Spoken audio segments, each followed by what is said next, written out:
El éxito es la habilidad de ir de fracaso en fracaso sin perder el entusiasmo. Sir Winston Churchill. Y bueno, la siguiente ponencia se titula Miocardiopatía dilatada por alcoholismo, por un médico cirujano egresado de la Universidad Autónoma de Ciudad Juárez, especialidad en medicina interna por el Hospital Dr. Manuel Gea González, subespecialidad en cardiología por el Instituto Nacional de Cardiología Ignacio Chávez, alta especialidad en cardiología intervencionista por el UAME Hospital de Cardiología Dr. Luis Méndez, médico adscrito del Centro Médico de Especialidades y miembro del American College of Cardiology.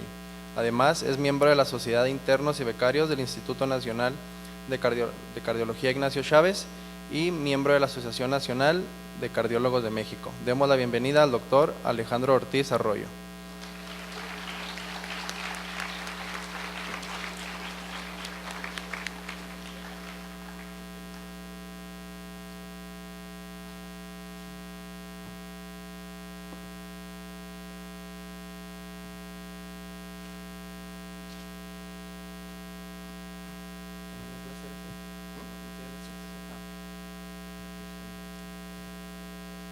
Hola, buenos días.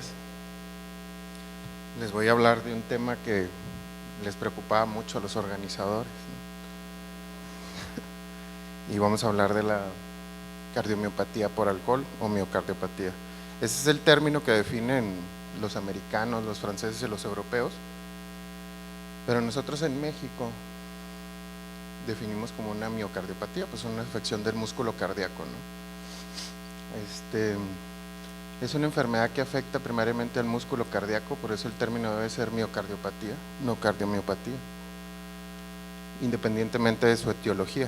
O sea, cualquier causa que te dé una cardiopatía, que lo van a leer en los libros extranjeros, es una miocardiopatía, ¿no? Porque es un daño intrínseco a la fibra miocárdica, y esta se denomina miocardiopatía dilatada, la que va a traducir al final de la cardiopatía por alcohol, y hay una insuficiencia en la contracción, que esos van a ser los síntomas de los pacientes, ¿no? Principales.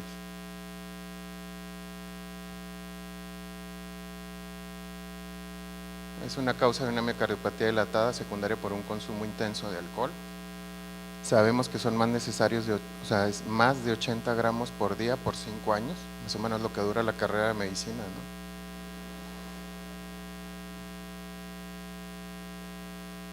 Entonces vamos a ver la gradación del alcohol, que eso les debe de importar.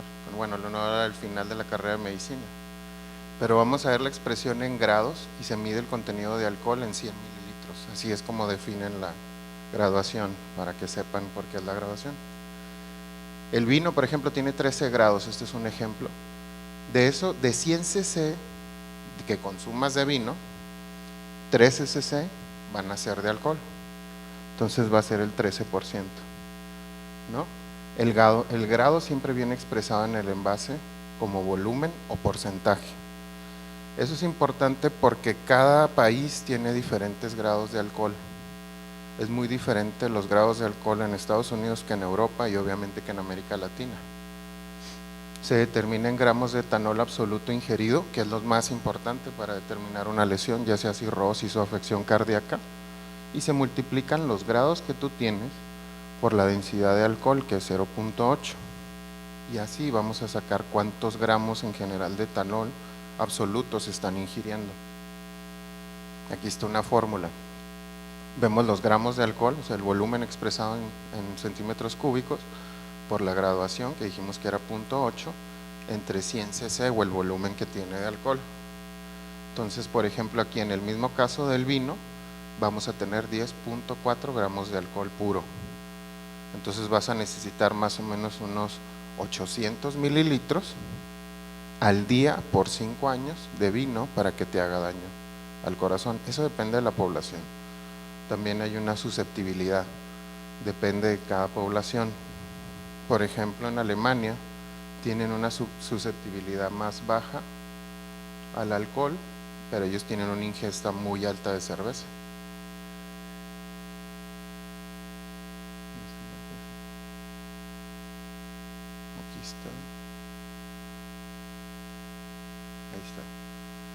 Se supone que, la OMS indicó que la cerveza en promedio en el mundo contiene entre 2 y 5% de alcohol puro, pero eso varía. Hay lugares donde hay más porcentaje, ¿no? Los vinos en general contienen entre 10.5 y 18.9. Hay vinos en Francia que tienen un porcentaje y gramos de alcohol muy altos. Entonces con eso necesitas una ingesta más poca, 200 cc, para llegar a esos gramos, ¿no?, de daño, que son 80 gramos. Entre los licores varían entre el 24.3 y hasta el 90%, ¿no? Por ello es adaptar los tipos de bebidas a los que es más común en el ámbito local y conocer a grandes rangos cuánto alcohol puro se consume en una persona por ocasión y en término medio. Con esto ustedes cada vez que salgan el fin de semana pueden ir midiendo cuántos gramos de alcohol entran, ¿no?, a su organismo, van calculando, lo multiplican por los años y ya van a saber si van a tener daño o no. La clasificación de las bebidas alcohólicas, ¿no? Se entiende por bebida alcohólica aquella bebida cuya composición está presente el etanol siempre en forma natural o adquirida, porque se lo agregan, y cuya concentración sea igual o superior al 1% de su volumen. Existen dos tipos de bebidas alcohólicas, las fermentadas y las destiladas. Las bebidas fermentadas son procedentes de frutas o de cereales que por acción de ciertas sustancias microscópicas, levaduras y el azúcar que contienen se va a convertir en alcohol. Las bebidas fermentadas más comunes son el vino, la cerveza y los sidras, ¿no?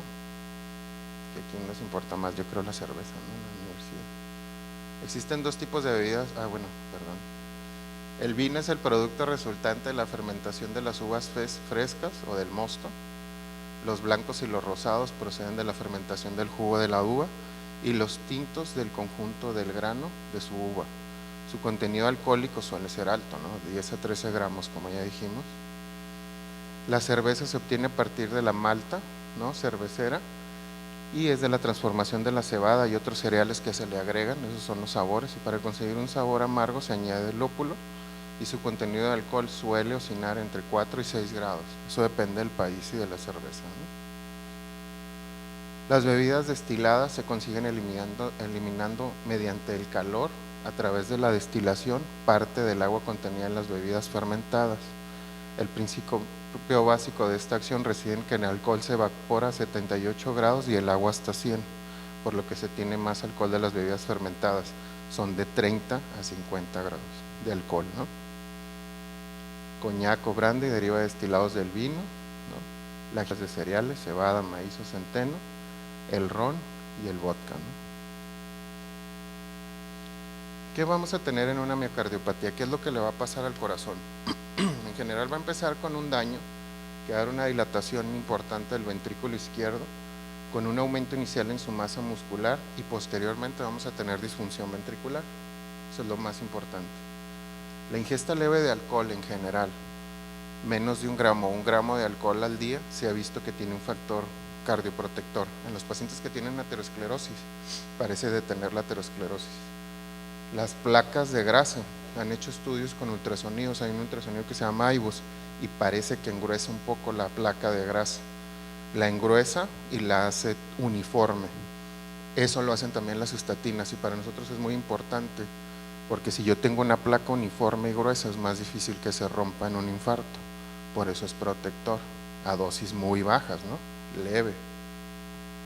La miocardiopatía es la causa principal de trasplante en algunas ciudades, como en Múnich, en Alemania, por alcohol, porque el porcentaje es muy alto de esa causa. Varía de un 4 a 40%, depende de en dónde se va a ver, en qué población, ¿no? La Universidad de Múnich, aunque no lo crean, tienen una ingesta muy alta los estudiantes, entonces ahí en la Universidad de Múnich se han hecho muchos estudios porque ellos tienen muy alta ingesta de cerveza. Bollinger, un patólogo en Múnich, fue el primero en describirla, y que se llamaba Munich Beer Heart, así le llaman. En Múnich se tienen 42 casos por 1500 autopsias, cuando él los empezó a analizar desde 1971, que es más alto que en el resto, por ejemplo, de Alemania, que es 1 por 809 corazones, más o menos así oscilamos nosotros. En 1902, Mackenzie describe el crecimiento de las venas, un pulso acelerado en pacientes con gran ingesta de alcohol, y él no sabía por qué, ¿no? En Japón, en 1975, ellos agarraron a trabajadores japoneses que tenían un consumo de alcohol muy elevado y empezaron a tomar radiografías. De ahí sabemos que son 80 gramos. Ellos, con los estudios que hicieron, empezaron a ver, este toma tanto gramos de alcohol, este tanto, y cuánto tiempo lleva tomándolo y cuántos días lo toma. Por eso sabemos cuántos gramos necesitas tomar. Ellos en Estados Unidos ya describieron un aumento de la masa ventricular por ecocardiografía con la ingesta de 12 onzas de whisky de 5 a 14 años, ¿no? Empieza a aumentar la masa ventricular en pacientes que no son cardiópatas. Y aquí está la afección y la prevalencia de las miocardiopatías dilatadas y cuáles son por alcohol, más o menos cómo están las poblaciones. Y es lo que les digo, puede variar mucho, depende de dónde estén. En Alemania, por ejemplo, se tienen más altos porcentajes de la miocardiopatía dilatada. Estos son porcentajes de poblaciones con miocardiopatía dilatada en general, que no tiene un origen, por ejemplo, no es por depósitos de hierro, no es por amiloidosis, sino simplemente es una miocardiopatía dilatada idiopática. Entonces la empiezan a estudiar y dicen, bueno, ¿qué porcentaje de esta miocardiopatía dilatada idiopática tiene una ingesta importante de alcohol? Bueno, entonces varía de cada población qué porcentaje es.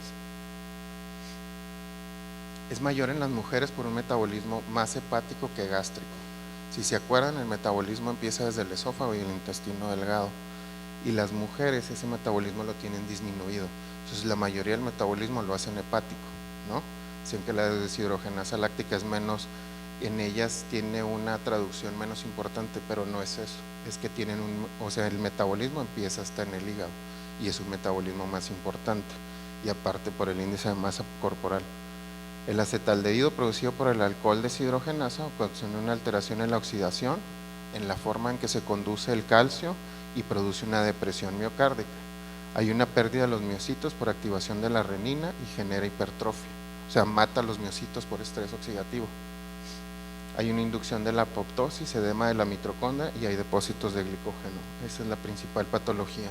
Entonces aquí empiezan a ver las mitocondrias, cómo se empiezan a emetizar y empieza a dar un daño miocárdico y empiezan a emetizarse más y empiezan a depositarse grasa en el corazón. Entonces eso empieza a haber una afección difusa. Si ustedes lo ven en un ecocardiograma, lo mejor para diagnóstico de una miocardiopatía dilatada, no está la doctora que es ecocardiografista, ¿no? Ahora es la resonancia magnética. La resonancia magnética te dice exactamente el grosor del corazón y te dice si son depósitos de hierro o amiloidosis, que eso es el diagnóstico diferencial que tienes que hacer más pronto porque hay tratamiento, o si es una miocardiopatía dilatada idiopática, que hay una afección difusa. La afección difusa que van a ver en la resonancia es parecida a esto, van a ver muchos depósitos, o otra que te diga que es isquémica. ¿Qué es lo que vamos a tener entonces? Va a haber una ingesta importante de alcohol, tenemos una susceptibilidad genética, por eso varían las poblaciones, y lo que vamos a ver es, vamos a tener ya todo lo que les dije, apoptosis, daño celular, estrés oxidativo, ¿no? Y vamos a ver y tener la lesión. ¿Cuáles son las manifestaciones en general que va a tener este paciente? Va a tener igual que cualquier paciente que tiene una miocardiopatía dilatada, va a empezar con disnea paroxística nocturna. Cuando llegue contigo lo revisas y puedes encontrar un soplo de regurgitación mitral o tricuspidio, ¿no? Que es un soplo, los soplos de insuficiencia se dicen regurgitantes. Entonces un soplo regurgitante en la mitral y la tricúspide, que primero se va a dilatar el ventrículo izquierdo y eso te va a abrir la válvula. Entonces vas a ver grados de insuficiencia. Entre más grave sea, obviamente más fuerte va a ser el soplo. Entonces el paciente va a tener una sobrecarga importante. Entonces si el ventrículo empieza a dilatarse, empieza a jalar las valvas, como lo enseñó la doctora ahorita en la ruptura, empieza a aumentar, la pared de la aurícula es más delgada, entonces el paciente va a empezar a hacer una sobrecarga y después va a empezar a hacer arritmias. La principal arritmia que van a hacer va a ser taquicardia supraventricular del origen de la fibrilación auricular. Si te hace fibrilación auricular en la orejuela, se van a acumular el 80% de los coágulos y muchos pacientes te debutan con un EBC, ¿okay? Que es la principal causa de EBC, si sabían, ¿no? Cardíaco. Entonces vas a tener un S3 o un S4 porque empezó con hipertrofia. Empieza el estrés oxidativo por el alcohol, empieza a activar el sistema renina-angiotensina, empieza a crecer el músculo cardíaco y vas a empezar a escuchar un S3, un tercer ruido, vas a escuchar un cuarto ruido cuando la aurícula se contrae, choca contra un ventrículo duro, tú lo escuchas. Después de eso va a caer en falla cardíaca, ¿no? En el laboratorio, ¿qué es lo único del laboratorio que vas a tener? Obviamente si tienes una falla cardíaca vas a tener hipoperfusión del hígado, del riñón y vas a tener falla renal, etc.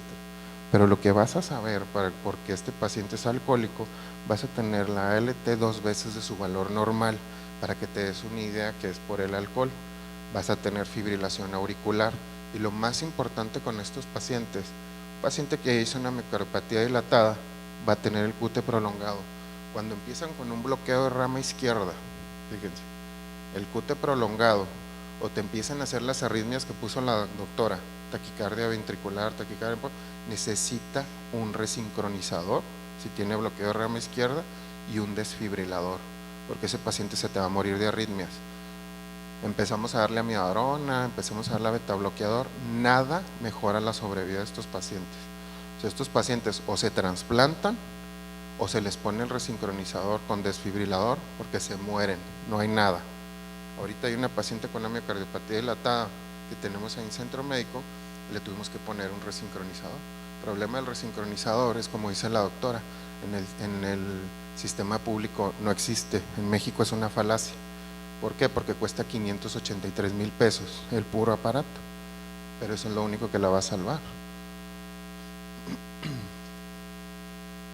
¿Cómo vamos a hacer el diagnóstico? Con un ecocardiograma vamos a encontrar una lesión difusa, va a tener una lesión generalizada, tiene hipocinesia generalizada, o sea, no encuentras una pared que sea la culpable del evento como en la isquemia.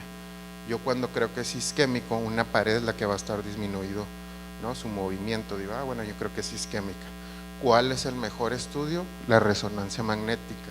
¿Cuál es el problema de la resonancia magnética? Resonancia magnética es una subespecialidad de cardiología que se llama imagen. Entonces este tipo de resonancias magnéticas las tiene que ver un cardiólogo y decirnos él, ¿es por amiloidosis, hierro, isquemia o es una miocardiopatía dilatada idiopática? No encuentran el origen. Y bueno, tenemos que tomar, si pensamos en amiloidosis o hierro, tenemos que tomar biopsias. Y cuando el cuadro es muy grave, por intervención entramos por la femoral y por la arteria femoral subimos un catéter, lo metemos, por la vena femoral, entramos a la aurícula derecha, luego el ventrículo derecho es un catéter que es como un tubo protegido, sacamos unas pinzas y tomamos 5 pedazos del septum. Con esas 5 biopsias necesito tener un patólogo que esté experimentado en esto y él me va a decir cuál es el origen, ¿ok? Él va a ver ahí la imagen que vimos antes. Él cuando hace el análisis me va a decir, sí doctor, tiene las mitocondrias edematizadas, tiene pozos de glucógeno, es una miocardiopatía por alcohol, ¿ok?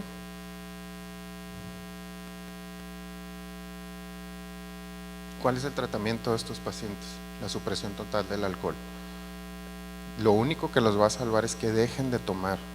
Mejoran hasta el 32% de los pacientes con el manejo obviamente de la falla cardíaca, que es IECA, betabloqueador y amiodarona. Como decían, no, la amiodarona es el tratamiento para las arritmias. No, la amiodarona mejora los síntomas, mejora las hospitalizaciones, pero no mejora la mortalidad. La mortalidad de estos pacientes es muy, muy alta. El betabloqueador se creía que ayudaba y que iba a ser la panacea, pero tampoco lo es. Cuando le dejamos IECA, dicen, no, vamos a darle el manejo para la falla cardíaca con ramipril. Sí, si ya tiene una lesión difusa ya no le va a servir de nada. Lo único que le sirve es que el pedacito que tenga vivo no se le siga muriendo y que deje de tomar alcohol. ¿Qué es lo que le va a ayudar? El resincronizador y el trasplante cardíaco. Desgraciadamente aquí cuando ya es una afección muy difusa, ya entienden cuál es la indicación para un resincronizador o para un desfibrilador, que tengas una FEBI menos del 20%. Cuando por ecocardiograma te dicen ya tienes una función menor del 20%, hay que ponerla porque ese paciente va a hacer arritmias. El problema de esto es el costo, ¿no? Les digo, si tienen 583,000 pesos más todo lo del hospital, necesitan como unos 700,000 pesos para que tengan un resincronizador y les dura 5 años. Entonces ese es el problema con los costos, ¿no? En nuestra sociedad. Y otra, el trasplante cardíaco. que desgraciadamente el trasplante cardíaco tiene que tener un comité, hay muy pocos donadores, y el comité cuando lo analiza con los psiquiatras, que es por alcohol, y ellos sospechan o dudan que va a volver a tomar, lo sacan automáticamente del trasplante. Entonces estos pacientes en general están condenados a la muerte en México. Entonces, pues lo más importante con ellos es que dejen de tomar, ¿no? Ahorita que están en la universidad están a tiempo. No sé si tengan dudas.